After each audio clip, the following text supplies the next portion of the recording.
Hello, welcome back to the reading of the poem of the Man God, written by Maria Valtorta, Volume 3, Chapter 348, Part 3.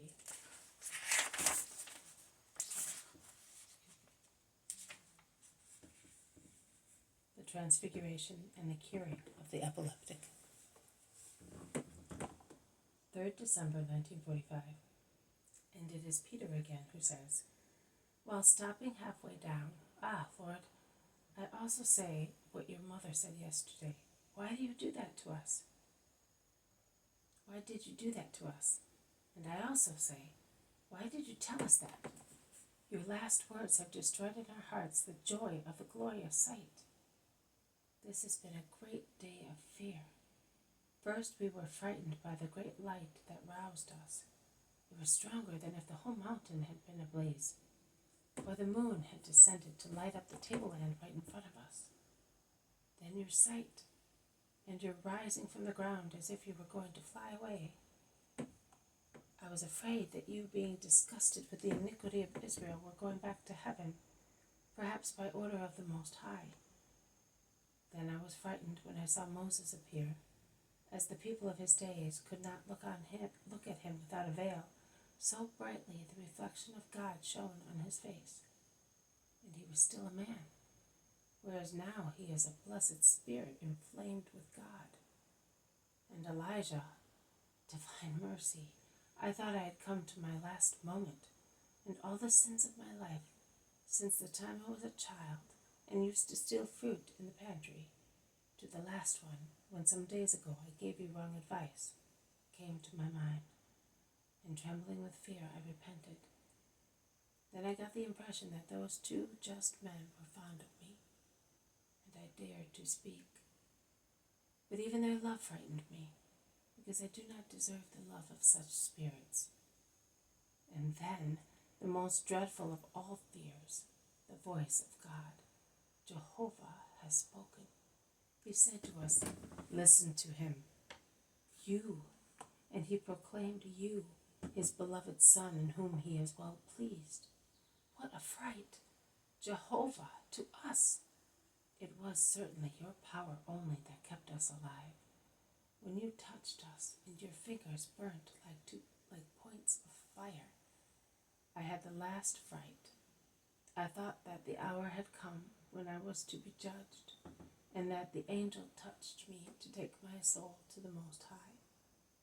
But how could your mother see, hear, and live in that hour that you told us yesterday and not die? And she was alone, a young girl, without you. Mary, the Immaculate, could not be afraid of God. Eve was not afraid while she was innocent. And I was there, I, the Father, and the Spirit, we who are in heaven and on the earth, and everywhere, and who had our tabernacle in the heart of Mary, says Jesus gently. How wonderful! But later you spoke of death, and our joy came to an end. But why all that just to us three? Was it not better to give the vision of your glory to everybody? Just because you become senseless when you hear me speak of death, and death by torture, of the Son of Man, the man God decided to fortify you for that hour and for the future, by means of the foreknowledge of what I will be after death. Remember all that, so that you may tell people in due time. Have you understood? Oh yes, Lord, it is not possible to forget it, and it would be quite useless to tell people. They would say that we are drunk. They resume their way down towards the valley, but when they arrive at a certain point, Jesus takes a very steep side path towards Endor, that is, in the opposite direction to the place where he left the disciples. We will not find them, says James. The sun is beginning to set. They will be gathering where you left them, waiting for you. Come, and do not worry about foolish thoughts. In fact, where the brushwood opens on to a grassland that slopes gently as far as the main road, they see at the foot of the mountain the whole group of the disciples, who are very excited, and with them there are some curious wayfarers and some scribes who have come from I do not know where. Alas, scribes, and they are discussing already, says Peter, pointing at them, and he walks down the last few meters half-heartedly. But the apostles down there have also seen them, and they point them out to one another, and then they begin to run towards Jesus, shouting, "How come, Master, you are here? We were about to go to the appointed place. We have been held back by a discussion with scribes and by the entreaties of a worried father." What were you discussing? We were disputing about a possessed man. The scribes sneered at us because we were not able to free him. Judas Iscariot tried several times out of pique, but in vain. So we said to them, "Try yourselves." They replied, "We are not exorcisers." Some people coming from Caslat Tabor happened to pass by, and among them there were 2 exorcisers, but they did not succeed either. "Here is the Father coming to implore you. Listen to him." A man, in fact, comes forward, imploring, and he kneels before Jesus, who is still on the sloping meadow and is thus at least 3 meters higher up than the road, and clearly visible to everybody. The man says to him, "Master, I went to Capernaum with my son looking for you.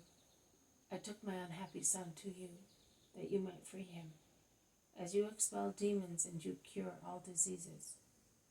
He is often possessed by a mute spirit. When it takes him, he can but shout hoarsely like an animal that is choking. The spirit throws him on the ground, where he rolls, grinding his teeth, foaming like a horse biting the bit. Or he injures himself, or he risks dying, drowned or burned or smashed, because the spirit more than once has thrown him into the water, in the fire, or down the steps. Your disciples tried, but they were not successful. O good Lord, have mercy on me and on my child."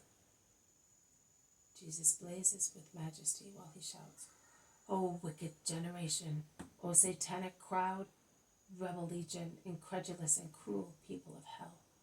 How long will I have to be in touch with you? How long shall I have to put up with you?" He is so imposing that there is dead silence at once, and the sneers of the scribes stop. Jesus says to the Father, "Stand up and bring your son here." The man goes away and comes back with other men, and in the middle of the group there is a boy about 12 or 14 years of age. He is a handsome boy, but looks rather dull-witted, as if he were bewildered. There is a long red wound on his forehead, and under it an old white scar. As soon as he sees Jesus, who stares at him with his magnetic eyes, he utters a hoarse cry, and his whole body writhes convulsively, and he falls to the ground foaming and rolling his eyes so that only the white globes can be seen, while he rolls on the ground in a typical epileptic fit. This has been a reading from the poem of the Man God, written by Maria Valtorta, Volume 3, Chapter 348, Part 3, The Transfiguration and the Curing of the Epileptic. Thank you for listening. I will see you tomorrow. May God bless you, and may peace be with you.